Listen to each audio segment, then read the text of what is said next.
All right, a political action committee founded to help conservative veterans and minorities seeking office has a full battalion this election cycle, hoping to be elected to Congress. Democrats have Nancy Pelosi and the squad. Republicans have the battalion. Conservative candidates representing our finest, leaders in their communities, churches, and our military. The group called the Guardian Fund says they're backing the largest class of women, minorities, and veterans the PAC has ever supported. Joining us now with more is founder of the Guardian Fund himself, Lieutenant Colonel Allen West. He's trying to get Texas to stay Republican. Good to see you, Colonel. It's good to be with you, Brian. Chairman of the Guardian Fund, Congressman Jim Banks. Good to see you, Congressman. And Florida Republican candidate for U.S. Congress in the 3rd District in Florida, Kat Cammack. And Kat, we'll talk to you in a second. But first, Colonel, what was your vision with the Guardian Fund? Well, Brian, you remember back in the day when I used to give you calls and reports from when I was a mentor for the Afghanistan National Army. When I came back from Afghanistan, I decided to run for Congress, as you well know. And one of the things was that people came to me and up there in Washington, D.C., and asked how much money I was going to fund into my own campaign. A lot of these young men and women who are coming out of the military and also some of these minority candidates, they don't have the opportunity to be able to do that. So in 2012, while I was a member of Congress, I started this PAC called the Guardian Fund.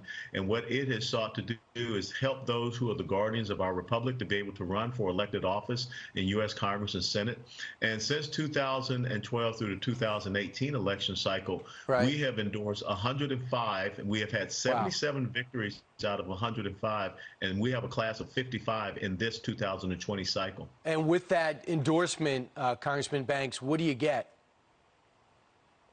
Well, Brian, just like Colonel West, I ran for Congress right after I got back from serving in Afghanistan, and that Guardian Fund endorsement and support was critical to me getting elected to Congress. One thing I've learned in 4 years is that it is the veterans in Congress who are fighting the hardest alongside President Trump for his agenda. That's why we need more veterans, and that's why this year we've vetted 99 veteran candidates, also a number of candidates with a minority background.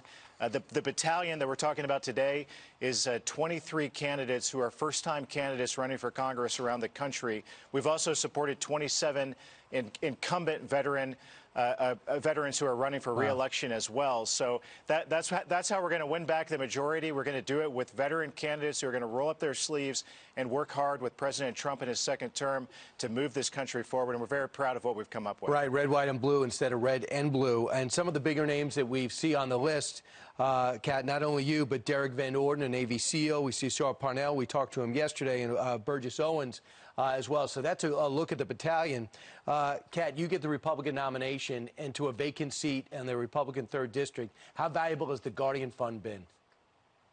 Well, it's been incredibly valuable. I mean, we're living in the era of Nancy Pelosi's squad and defund the police. And we need fighters who are willing to go to Washington to defend the president, defend our constitutional republic, but also stand up for our military and our first responders.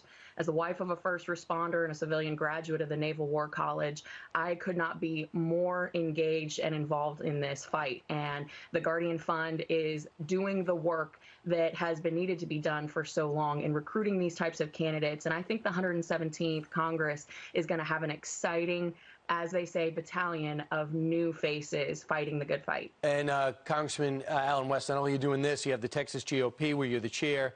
You're trying to keep that red, and there's a lot of money flooding in. It seems the money is mostly with the Democrats. How can you overcome that?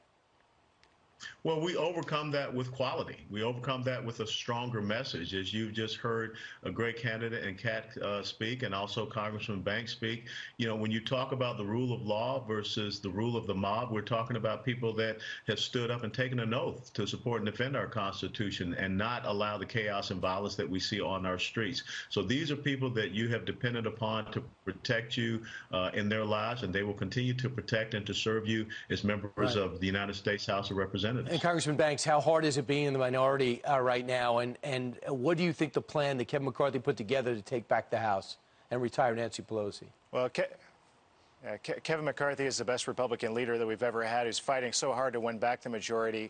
And President Trump as well is doing everything that he can to retire Nancy Pelosi once and for all. And that's what we're focused on. Being in the minority is no fun. It means that we can't push forward the agenda that President Trump was elected to push forward. And we're going to win back the majority in this coming election, and we're going to do it with veterans all over the country who are going to come to Washington and fight for our constitutional values and fight with President Trump in his next term. I'm very proud. I'm going to be very proud to be a part of that. You're running against Adam Christensen over in the 3rd District, Kat, and we'll see Congressman Banks shortly. We forgot to pay that bill again. It's my fault. It came on my desk, but it was one of those invoices that got lost in the mail. But, Kat, just for you particular, in Florida, in this day and age, Donald Trump, big crowd in Central Florida, what's it going to take to win the 3rd District? So in 2016, President Trump won our district by, I believe, 16 points. The enthusiasm is bigger than it ever has been. The silent majority has only gotten bigger and more vocal, not so silent anymore. So I'm predicting a big win for President Trump in 2020. People are sick and tired of the assault on our constitutional republic and our values, our military, our first responders.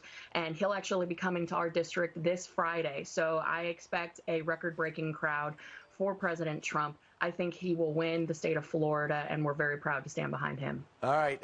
So, Congressman, we really covered everything with you, Colonel. We covered your military background, Florida, where you used to reign, and Texas. So it was a trifecta. Thanks so much for joining us. Best of luck. And we did talk to you. We did reach out. You got it. We did reach out to catch your opponent, Adam Christensen. We want to be fair. We have not heard back. Steve, did you check the voicemail? Nothing yet. Nothing yet. Sorry. So we'll stay on top of that.